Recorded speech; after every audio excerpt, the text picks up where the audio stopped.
O tema da exposição doutrinária está no Evangelho segundo o Espiritismo, no capítulo 18, itens de 3 a 5. Para dar início, vamos fazer uma prece. Deus, de infinita bondade, de infinita misericórdia, Jesus, com os seus benfeitores espirituais, que nos dê a sustentação, o amparo necessário para que possamos fazer esta exposição. Que assim seja, graças a Deus. Vamos começar lendo o item 3 do Evangelho. Entrai pela porta estreita, porque larga é a porta e espaçoso o caminho que leva à perdição. E muitos são os que entram por ela. Que estreita é a porta e que apertado o caminho que leva para a vida, e quão pouco são os que acertam com ela. Mateus capítulo 7, versículo 13 e 14. Na sequência, no item 4, diz assim: E perguntou-lhe alguém: Senhor, são poucos então os que se salvam? E ele lhes disse: Porfiai por entrar pela porta estreita, porque vos digo que muitos procurarão entrar e não poderão. Na época de Jesus, as cidades elas eram fortificadas. Muralhas eram construídas ao seu redor para assim proteger contra o ataque dos inimigos. Mas tinha uma porta larga na entrada da cidade, e por esta porta passavam carroças, animais, mercadorias e as pessoas. Mas ao entardecer, esta porta larga era fechada por motivo de segurança, e ficava apenas uma porta bem estreita, parecida com uma agulha, por onde passava uma pessoa de cada vez. As pessoas que já foram visitar o farol de Santa Marta, para entrar ali no farol, tem uma porta bem apertadinha que passa uma pessoa de cada vez. Então, esse era o sentido da porta estreita, passar um de cada vez. Então, desta passagem evangélica que vem a citação: é mais fácil um camelo passar pelo buraco de uma agulha do que um rico adentrar ao reino dos céus. Porta larga. Quando nós pensamos numa porta larga, ela é espaçosa, ela é fácil de passar. Mas naquela porta apertadinha é mais difícil. Nós temos dificuldade em passar. Então, esse é o sentido, né? De uma coisa larga, que é de fácil acesso, de fácil entrar, e de uma porta bem estreita, que nós temos dificuldades em entrar. Então, lá no item 5, diz assim: a porta da perdição é larga, porque as más paixões são numerosas, e o caminho do mal é mais frequentado. Nós vivemos num mundo chamado de provas e expiações, onde a maldade ainda impera. Então, a maioria da humanidade, ela está nessa porta larga, porta da perdição. Não deveríamos estar, mas pela nossa inferioridade, por sermos espíritos ainda imperfeitos, esta é a porta que a maioria das pessoas escolhem estar. Das más paixões, das más tendências. Então, se nós pensarmos em vícios, como o álcool, o fumo, a gula, vícios são hábitos repetitivos que passam do nosso limite. Nós não temos o quê? O controle. Quando nós ficamos viciados no fumo, nós não temos o controle. Um único cigarro não nos basta. Precisamos fumar muito. 2, 3 maços. Quando nós falamos em álcool, em bebida alcoólica, aquele que toma uma taça de vinho, ele ainda não está viciado. Mas, se continuar com um hábito repetitivo, pode ser que ele se torne um dependente do álcool. Porque o dependente é aquele que não se contenta com um copinho. Ele precisa tomar uma garrafa. Mas uma garrafa não dá. São 2 garrafas. A gula é a mesma coisa, é o prazer em comer, mas é o excesso. É o excesso da comida. Então, tudo aquilo que é em excesso, cigarro, álcool, que é prejudicial à nossa saúde. Nós estamos falando da porta larga, da porta da perdição. Então, aqui nós estamos dando alguns exemplos para que a gente possa entender como é que funciona esta porta larga. Por que as pessoas procuram estar nesta porta larga? Temos também os vícios morais. Vícios morais que podem ser a maledicência, a inveja, o ódio, a vingança, o egoísmo, os ciúmes. São vícios, são defeitos morais que muitos de nós ainda carregam. Aqui são alguns dos exemplos, porque temos muitos outros, mas vamos falar um pouquinho desses exemplos. A maledicência.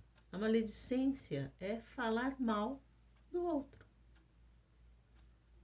Se eu só falo mal do outro, se eu tenho um hábito constante em falar mal do outro, se torna um vício. Porque eu não consigo enxergar no outro nenhuma qualidade. É só defeito. Então eu só falo mal. É o mal dizer. Inveja.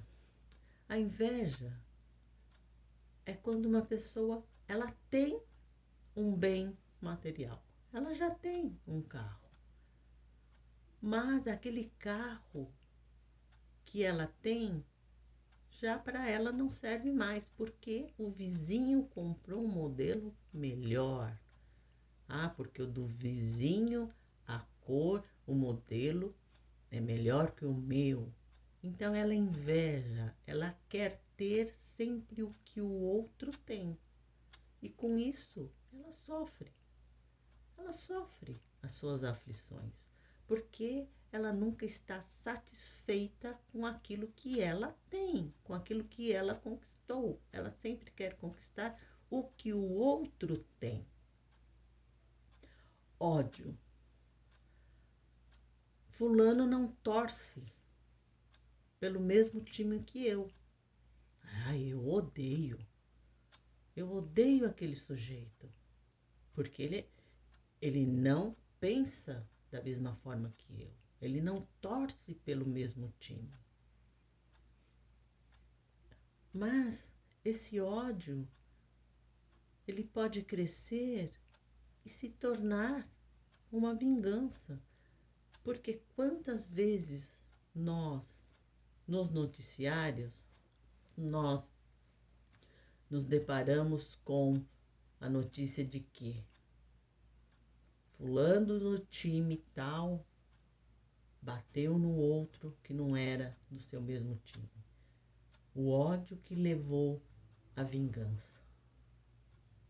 Mas não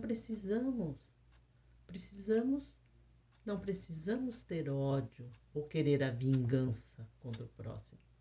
Temos que respeitar aquilo que o outro gosta. Mas nesse mundo de provas e expiações, ainda isso acontece. De as pessoas odiarem umas às outras, quererem se vingar umas das outras. Os ciúmes. O que leva os ciúmes? Ciúmes leva a uma violência doméstica, a um feminicídio. É isso que leva aos ciúmes. Então, todos esses defeitos morais que ainda convive conosco na nossa sociedade, só traz o quê? Malefícios para aquele que sente, para aquele que pratica ações ligadas a esse tipo de defeito. Se nós pensarmos na pandemia, está proibido fazer festas. Mas, nos noticiários, o que a gente ouve? Intervenção da polícia porque teve festa. É o orgulho, a vaidade daqueles que participam de uma festa.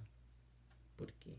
Nós sabemos que o melhor remédio, por enquanto, para a pandemia é o isolamento social. Mas as pessoas não respeitam o seu próximo. Acham que estão imunes. Mas sabemos que ninguém está imune. Qualquer um de nós poderemos pegar a Covid. Ninguém está isento.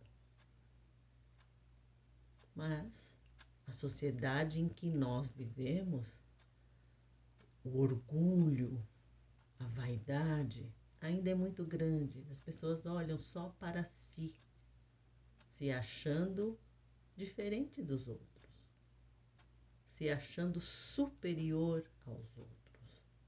E nós não somos superiores a ninguém. Nós temos que respeitar, sim, uns aos outros. Se é pedido para usar máscaras quando nós vamos sair às ruas, muita gente vê nas ruas que não usa, mas não é um desrespeito contra ele mesmo e contra o seu próximo? Por isso que é a porta da perdição, onde existem essas facilidades mundanas. São as ilusões do mundo material, do mundo em que nós vivemos. Nós estamos encarnados e vivemos no mundo material. Isso nós sabemos. Mas nós estamos aqui justamente para fazer o contrário. Não é para ter ódio, nem inveja, nem vingança, nem ciúmes. São defeitos que nós precisamos eliminar. Mas será que a maioria das pessoas estão dispostas a trabalhar esses defeitos? Ou a maioria não está nem preocupada com essa melhora? Está apenas usufruindo da materialidade. Ah, mas para ser feliz eu preciso ir numa festa, eu preciso beber, eu preciso fumar. E nós sabemos que tudo isso faz parte da ilusão desse mundo material. Então essa é a porta estreita que a maioria de nós convive ou ainda está nesta porta. Mas essa lição, Jesus nos convida a sair desta porta larga da perdição e entrarmos pela porta estreita. Porque o que é a porta estreita? A porta estreita da salvação é estreita, porque o homem que deseja transpô-la deve fazer grandes esforços para vencer as suas má tendências, as suas paixões. Essa é a porta estreita, que é o convite de Jesus, é a da salvação. é o caminho que nos levará ao reino dos céus. Na época de Jesus, as pessoas questionavam muito a Jesus. Mestre, como eu vou me salvar? O que devo fazer para ter a salvação? Então, essa é uma lição em que Jesus está nos mostrando o que devemos fazer para nos salvar. O que devemos fazer para adentrar ao reino dos céus? Nós precisamos eliminar os defeitos. Cada um de nós sabemos quais são os nossos defeitos. Eu citei alguns defeitos lá dentro da porta larga, mas tem muitos outros defeitos.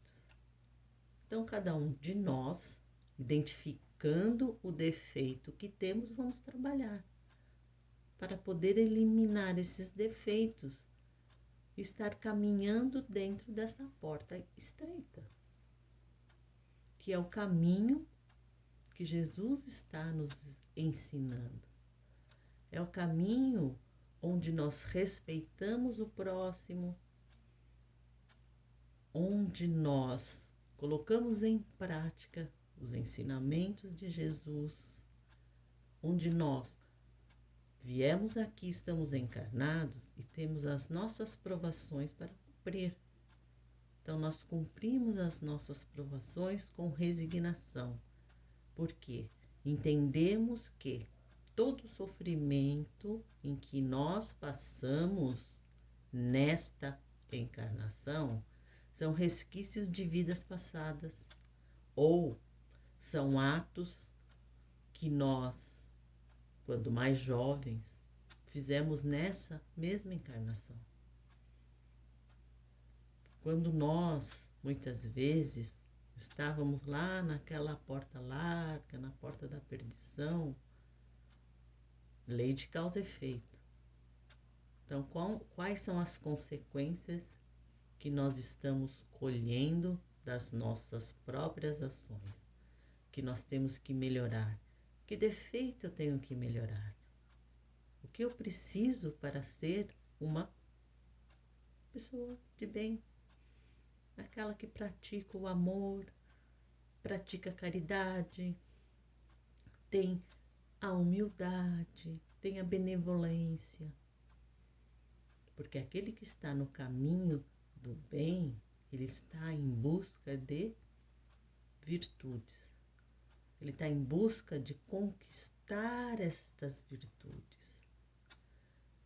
Porque nós sabemos que esta vida material, ela é passageira. Estamos aqui nessa grande escola que é a Terra para aprendermos aquilo que não aprendemos em encarnações passadas, adquirir mais virtudes. Mas se eu continuar dentro da porta estreita, da porta larga, eu vou estar cometendo os mesmos erros que eu já cometi em muitas outras encarnações. Por isso que estamos ainda no mundo de provas e expiações. Não conseguimos passar de ano. Mas será que nós vamos querer repetir novamente de ano? Desencarnar, encarnar novamente no mundo de provas e expiações? Ou estamos dispostos a entrar nessa porta da salvação, que ela é estreita, dá trabalho, precisamos perseverar. Mas será que não valerá a pena? O que nós levaremos desta encarnação? Nada que está lá na porta larga da perdição nós vamos levar quando desencarnar. Mas aquilo que nós aprendermos aqui nessa porta estreita, que são as nossas virtudes, o aprendizado, tanto moral como intelectual, será a nossa bagagem. A nossa malinha será como? Nós vamos carregar uma malinha só com duas coisas, né? Os nossos aprendizados, tanto do lado material, como tanto do lado espiritual, como do lado intelectual. De material nada levaremos dessa vida. Material ficará aqui na Terra. Nós usufruímos das coisas materiais.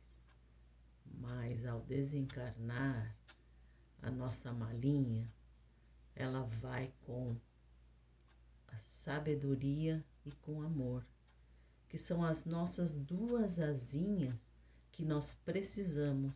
O anjo tem duas asinhas. E essas nossas duas asinhas é que nós estamos trabalhando para que elas fiquem equilibradas. Muitas vezes elas estão capengas. Não tem o equilíbrio. Ora, nós nos dedicamos muito à sabedoria, ora nos dedicamos muito ao lado espiritual. Então, nós precisamos equilibrar as nossas asas. O Evangelho de Jesus é a bússola que norteia a nossa evolução. Então, que a gente possa usar essa bússola, esse Evangelho de Jesus, a nosso favor, caminhando sempre nesta porta estreita. É o caminho da vida eterna, porque a porta larga da perdição não nos conduzirá ao reino dos céus, mas essa porta estreita com certeza nos conduzirá. Se nós estamos aqui nos esforçando para nos melhorarmos a cada dia, será que nós vamos merecer estar no mundo de expiações e provas, onde haverá choro e ranger de dentes, ou já estaremos melhores e preparados para adentrar ao mundo de regeneração? Isso dependerá das nossas escolhas. Quais são as boas obras que estou fazendo? Quais são as qualidades que estou adquirindo? Quais são os defeitos que eu estou deixando para trás? São com essas perguntas, com esses questionamentos, que nós estaremos caminhando gradativamente pela porta estreita. É o convite que Jesus está nos fazendo. Se nós estivermos nesta porta larga da perdição, Jesus nos convida: volte para o caminho do bem. Volte, siga os meus passos. Jesus nos disse: eu sou o caminho, a verdade e a vida. Ninguém vai ao Pai se não for por mim. Jesus já preparou o caminho para todos nós. Basta seguirmos com coragem, com perseverança. Espero que tenha dado para refletirmos um pouco sobre o tema A Porta Estreita. E eu gosto sempre de convidar a todos para que releiam o capítulo 18, para obter mais informações, para refletir melhor sobre esse ensinamento que Jesus nos trouxe. Então, para encerrar, vamos fazer a nossa prece de encerramento. Deus de infinita bondade, infinita misericórdia, Jesus com os seus benfeitores espirituais, agradecemos infinitamente a sua bondade por estar conosco, nos trazendo paz e tranquilidade. Que Que assim seja, graças a Deus.